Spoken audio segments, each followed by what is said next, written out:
The Brewster F2A Buffalo entered U.S. Navy service in June 1939 as the first monoplane carrier fighter in American inventory. It replaced the Grumman F-3F biplane with a design that promised 60 additional miles per hour in level flight, retractable landing gear, and an enclosed cockpit. The Navy had conducted exhaustive trials at Anacostia Naval Air Station, evaluating spin recovery, carrier landing characteristics, and structural integrity under catapult launch. Test pilots reported favorable handling. The aircraft met or exceeded every performance specification in the contract. Export orders followed from Finland, Belgium, and Britain before the United States had fully equipped its own squadrons. By early 1942, American pilots flying the Buffalo in the Pacific would file reports describing an aircraft that could not climb fast enough, turn tight enough, or remain controllable in the humid equatorial conditions it had been sent to fight in. The testing had been rigorous. The testing had been conducted in temperate coastal air over calm water, and that difference would matter more than thrust to weight ratios or wing loading calculations. Brewster Aeronautical Corporation designed the F-2A to meet a 1936 Navy specification for a carrier-based interceptor capable of engaging enemy bombers at altitude. The requirement emphasized speed, rate of climb, and endurance sufficient for fleet defense patrols. Armament consisted of 4 .50 caliber Browning machine guns, 2 in the fuselage and 2 in the wings, with ammunition capacity for sustained engagement. The Wright R-1820 Cyclone radial engine produced once 200 horsepower, driving a variable pitch propeller. The airframe was all metal semi-monocoque construction, lighter than previous Navy fighters and stressed for carrier operations, including arrested landings and catapult launches. Maximum speed reached 321 miles per hour at 16,500 feet during acceptance trials. Service ceiling was listed at 33,200 feet. These figures compared favorably to the Mitsubishi A5M and early variants of the BF-109, both operational in 1939. The Navy's Bureau of Aeronautics approved production with confidence that the aircraft represented a measurable advancement in capability. Finland ordered 44 examples in late 1939, using them successfully against Soviet aircraft during the Winter War. That success reinforced the assessment. The Buffalo appeared to be exactly what it had been designed to be, a modern, capable fighter suitable for the coming conflict. By December 1941, the strategic situation had evolved in directions procurement planners had not fully anticipated. Carrier air groups were no longer tasked solely with fleet defense against level bombers approaching at predictable altitudes. Combat in the Pacific required fighters to operate from island airstrips with minimal ground support infrastructure, often in tropical humidity exceeding 90%. Sorties launched against opponents flying lighter, more maneuverable aircraft designed for sustained dogfighting rather than bomber interception. Japanese Navy pilots had accumulated combat experience over China that American squadrons lacked. Reaction times compressed. Engagements occurred at altitudes below 15,000 feet, where the Buffalo's performance advantage diminished. The aircraft was now being asked to perform roles it had not been optimized for, in environmental conditions it had not been tested under, against an adversary whose capabilities had been systematically underestimated. Marine Fighter Squadron 221, stationed at Midway Atoll, received F-2A-3 variants in early 1942.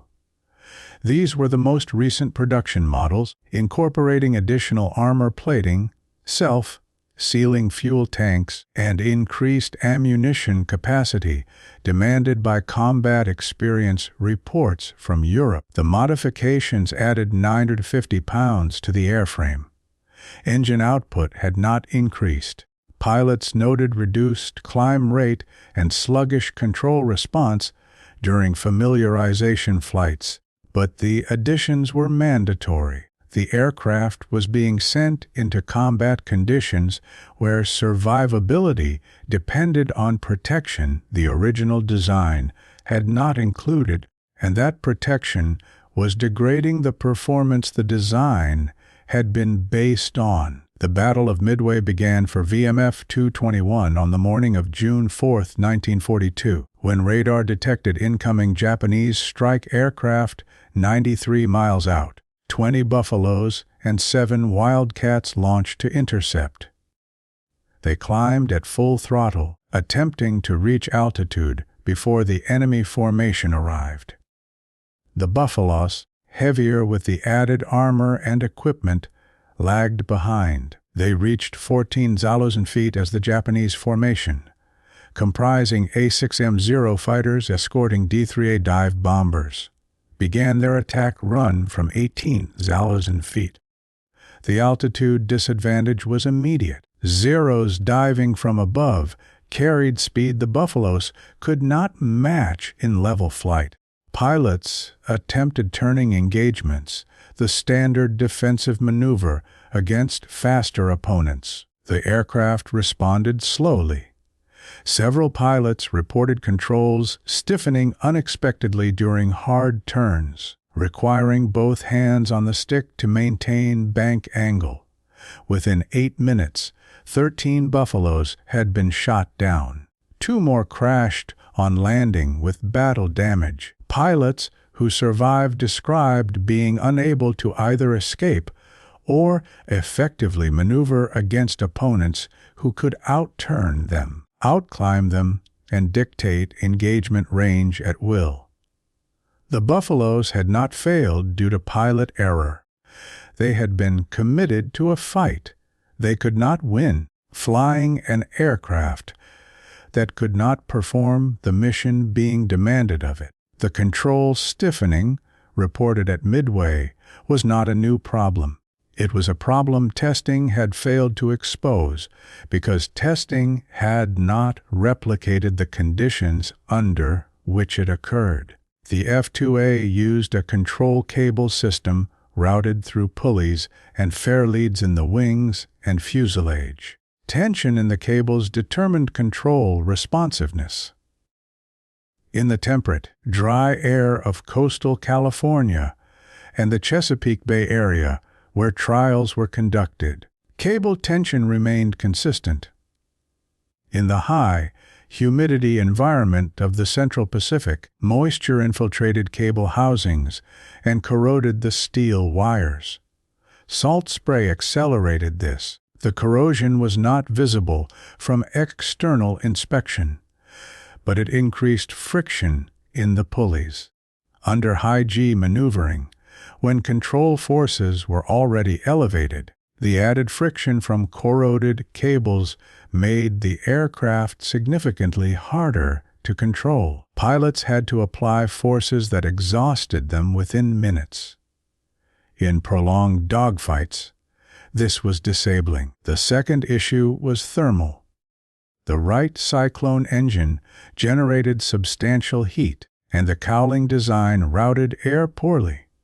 In tropical conditions, engine temperatures climbed faster than in temperate zones. Pilots operating at combat power for extended periods, climbing to intercept altitude, then maneuvering at full throttle, experienced oil temperature spikes that forced throttle reduction to avoid engine damage. Reducing power in combat meant losing speed, which in turn meant losing the ability to disengage or pursue. Several pilots reported being forced to break off attacks, not because of enemy action, but because temperature gauges entered red zones. The engine itself was capable of the power output. The cooling system was not adequate for sustained high-power operation in equatorial heat. The third failure involved weight distribution. The addition of armor and self-sealing tanks had shifted the center of gravity aft and increased wing loading from 24 pounds per square foot to over 30. This degraded turn performance and increased stall speed. Aircraft that had been relatively forgiving during carrier qualification now stalled without warning during aggressive maneuvering. Pilots trained on earlier, lighter variants found the F2A-3 unpredictable. Muscle memory built on one flight model did not transfer reliably to another that flew differently despite sharing the same designation. In combat, where decisions were made in fractions of seconds, this unpredictability was lethal. The fourth problem was structural, though it manifested as aerodynamic. The fabric-covered control surfaces, ailerons, rudder, and elevators, were not adequately sealed against moisture. In the humid Pacific environment, fabric absorbed water, adding weight to the control surfaces and altering their aerodynamic balance. Heavier ailerons required more force to deflect. Waterlogged elevators changed the aircraft's pitch stability, making it more sensitive to control inputs in some phases of flight and less responsive in others. Pilots could not predict how the aircraft would respond because the response varied depending on how much moisture the fabric had absorbed since the last flight. This was not a dramatic failure. It was a steady, insidious degradation that made every sortie slightly different, eroding the pilot's ability to develop reliable instincts for the aircraft's behavior. Squadron commanders did not need formal studies to recognize what was occurring.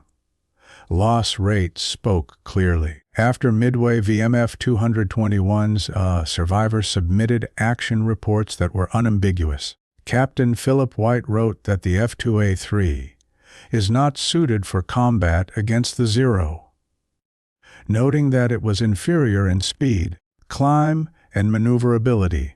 Other pilots used blunter language in informal debriefs. Several refused to fly the aircraft on subsequent combat assignments, a decision that carried career consequences, but which they considered preferable to the alternative. Ground crews reported maintenance burdens that consumed hours per flight hour, primarily addressing control cable corrosion and engine cooling issues that standard procedures could not resolve. Morale in Buffalo equipped squadrons declined measurably. Replacement pilots arriving at forward bases requested transfer before completing orientation when they learned they would be flying the F2A. This was not hysteria. It was the collective judgment of men who had watched the aircraft fail and who understood they would be expected to fight in it regardless. The Navy began withdrawing the Buffalo from frontline service in late 1942, replacing it with the F-4F Wildcat and later the F-6F Hellcat. No official directive cited the aircraft's unsuitability.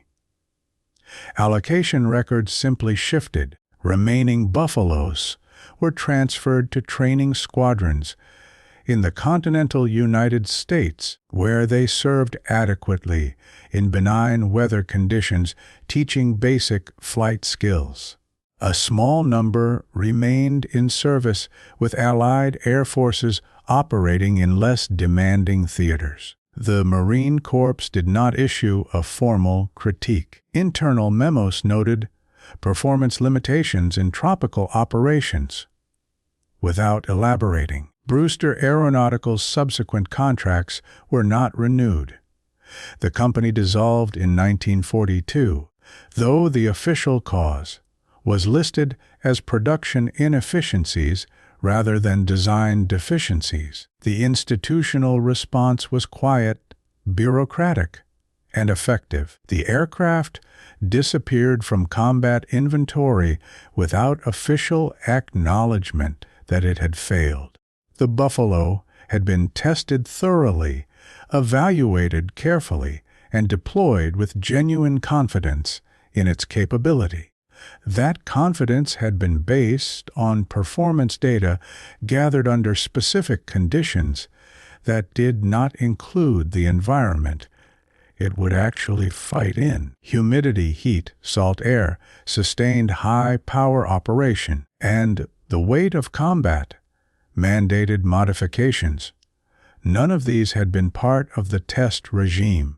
They were considered operational variables, not design constraints, but operational variables determined whether pilots lived or died, and the Buffalo had not been built to tolerate them. The aircraft had not been poorly engineered.